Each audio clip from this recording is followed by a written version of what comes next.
Blessed evening po mga kapatid.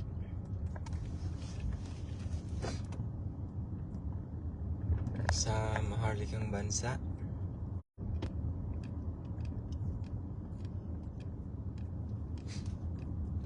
Malapit na pong dumating ang ating Panginoong Jesucristo mga kapatid.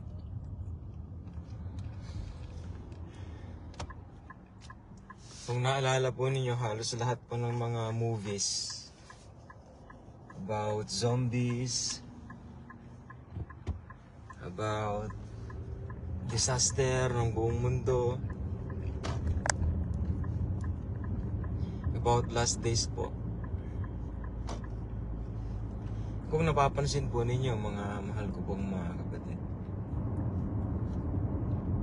kasi ang demonyo po, bago sila gumawa ng hakbang, nagbibigay sila ng mga warnings.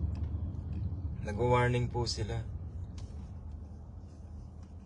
Hindi po nila yun itinatago. Kaya lang kasi hindi naman nila sinasabi na ito ang mangyayari.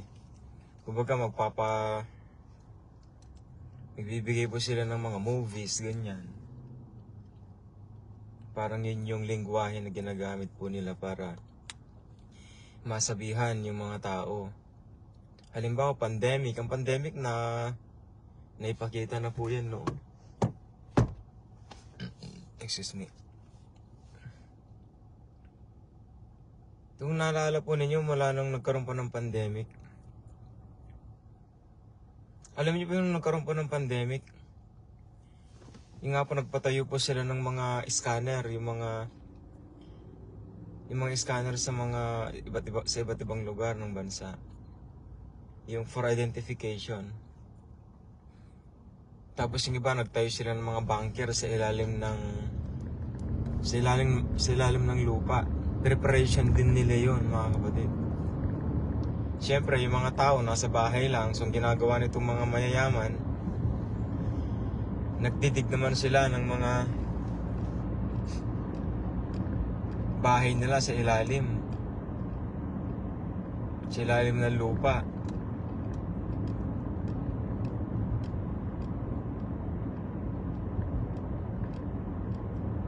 Kasi po naghahanda po sila. Di ba nakalagay po sa Book of Revelation, yung mga mayayaman, sinabi nila na tabunan sila ng mga bato.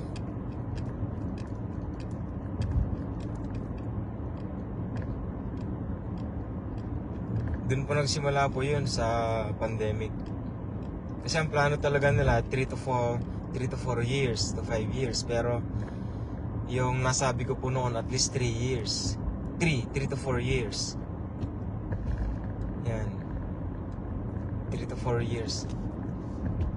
Tapos yung expiration ng vaccination din.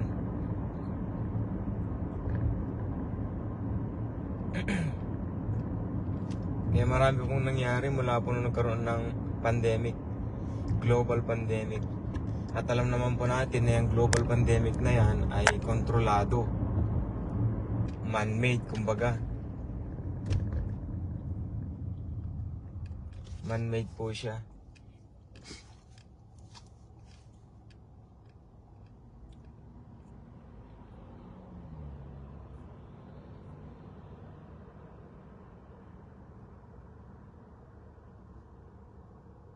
Kaya habang mayroon pong pagkakataon,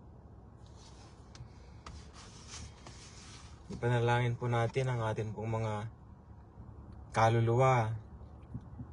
Magsisi na po tayo sa atin pong mga kasalanan, mga kapatid. Huwag na ninyong hintayin pa na dumating yung tribulation. Kasi pag dumating ng tribulation, busy na po. Baka pati ang Diyos natin busy na rin, hindi kayo maririnig. May hingi kayo ng tawad, ang Panginoong Jesucristo, busy sila. O, hindi kayo maririnig. Kaya ngayon pa lang kapatid, magsisi na tayo sa ating mga kasalanan. Kasi pag napunta po sa impyerno ng isang anak ng Diyos o ang isang tao, kahit na anak ng Diyos pa yan, o ang isang tao, Hindi niyo pwedeng sisihin ng Diyos kasi ang Diyos siya eh. Para mo sisisihan ng Diyos na lumikha sa'yo sa katigasan ng ulo natin?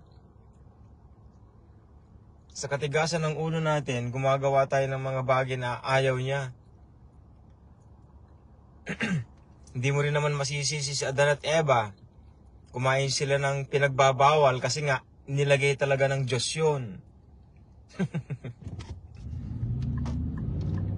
Talagang sinadya ng Diyos Ama na ilagay ang puno na nagbibigay ng karunungan at kaalaman at ng tama at mabuti. Yan.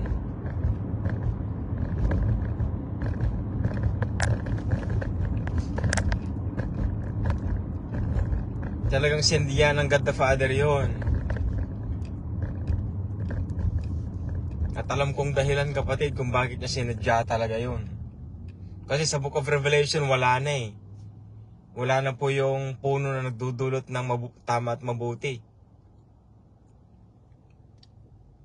Wala na yun. So bakit nung panahon lang ni Adan at Eva? Kasi nga,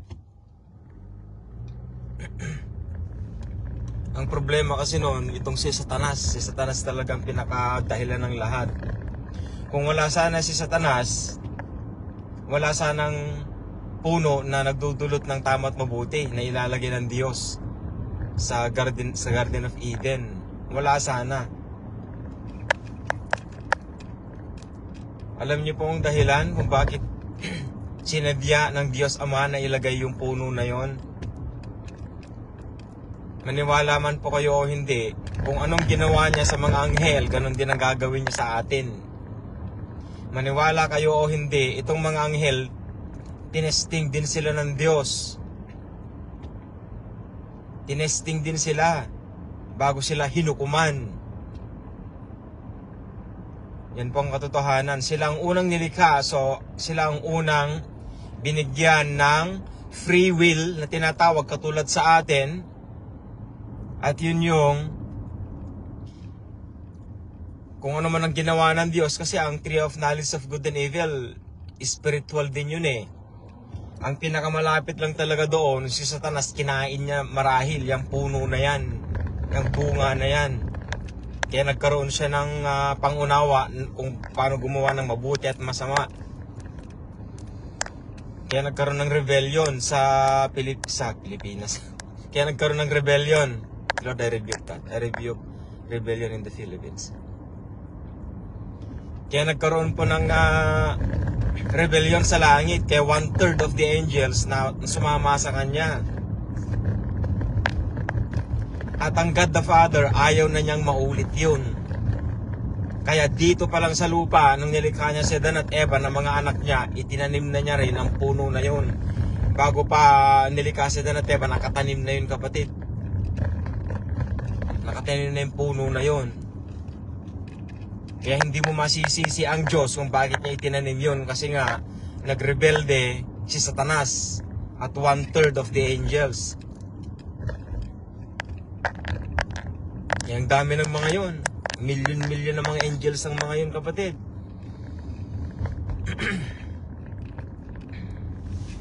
Kaya kung ano ang ginawa ng Diyos sa mga anghel, ganun din po sa atin.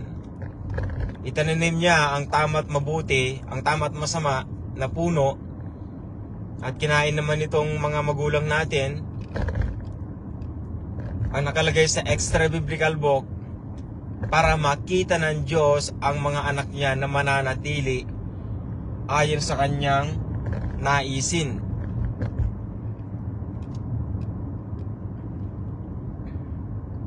Kaya itinuturo sa banal na aklat ang kabanalan. Kailangan po nating maging banal, katulad ng mga anghel. Di ba sabi ng banal na aklat, magiging kagaya tayo ng anghel?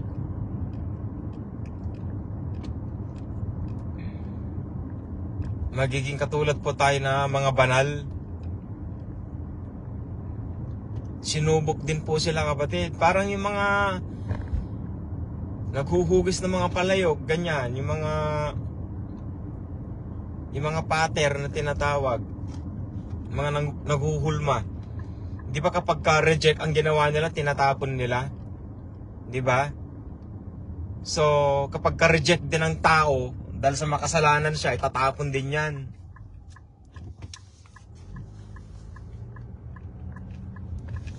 Mga mahal ko pong mga kapatid, pag-isipan po ninyo mabuti 'yon. Kaya ang kaligtasan, hindi lang basta ligtas ka lang. Alagaan natin 'yan. Hindi tumatawag ang Diyos at hindi namimili ang Diyos na sira-sira, madumi. Banal nga po siya eh. Kaya tinawag siyang banal na Diyos eh. Actually, hindi lang siya basta banal. Banal, banal, banal na Diyos. 3 beses siyang banal. Kung naintindihan po ninyo.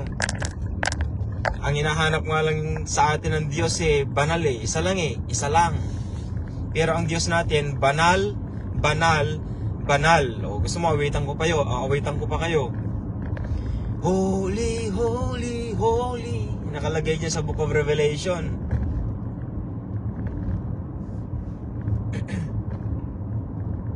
Tayo nga lang, isa nga lang, banal lang eh. Banal lang ang kailangan natin.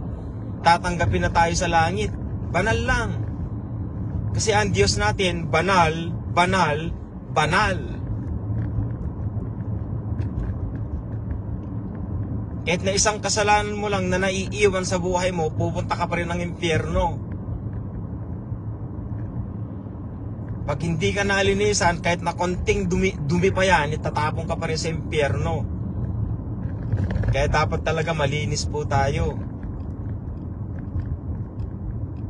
Kahit saan sulok ka pumunta ng YouTube, Facebook, yung mga nangyayari ngayon, last days na po tayo. Last days na. Hindi pala last days, end times. Kasi mula nung nag-share pa ako ng word of God, end times pong ginagamit ko eh. Hindi po last days. Iba po kasi ang araw sa mga oras. End times na po.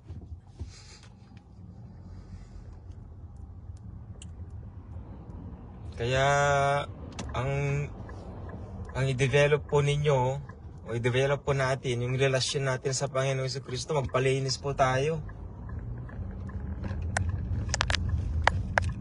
Pumunta po kayo sa kwarto nyo, magsisi kayo sa mga kasalanan nyo.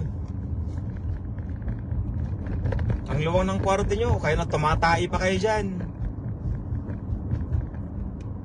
Kung nasa CR kayo, humingi kayo ng tawad.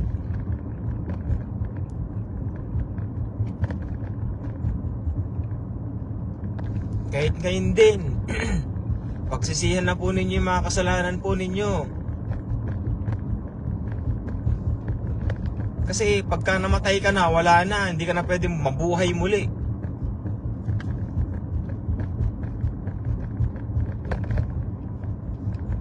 Alam niyo bakit binubuhay yung mga patay, mga kapatid?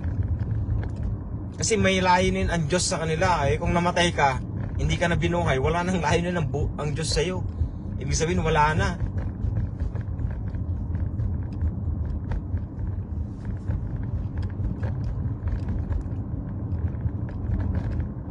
Kaya mag-pray na po tayo kapatid.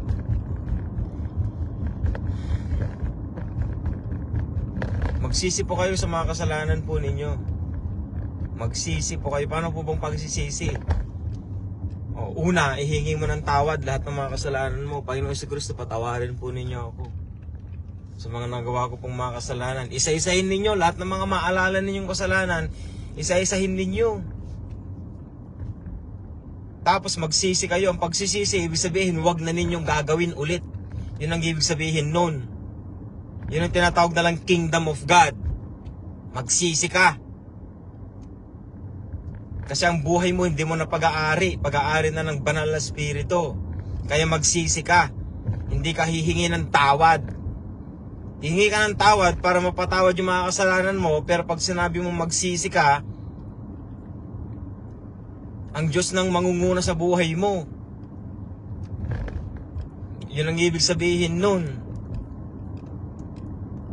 Kaya kung hingi ka ng tawad at hindi ka rin naman magsisisi, wala kapatid, parang wala kang ginawa sa buhay mo. Bakit? Maya-mayang uti, magkakasala ka na naman eh. Alam ni Satanas mga kahinaan natin. Master niya yan.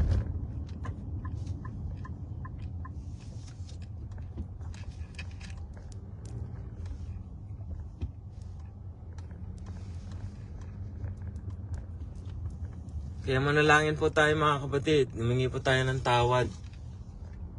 Kasi ang buhay, iisa lang. Hiram lang po natin sa Diyos yan. Hindi naman natin pag-aari ang buhay natin eh. Di ba mga kapatid ko? Pag-aari ba natin ang buhay natin? Hindi. O di linisin natin yan bago tayo pumunta ng langit, di ba? God bless po. Bye-bye. Amen.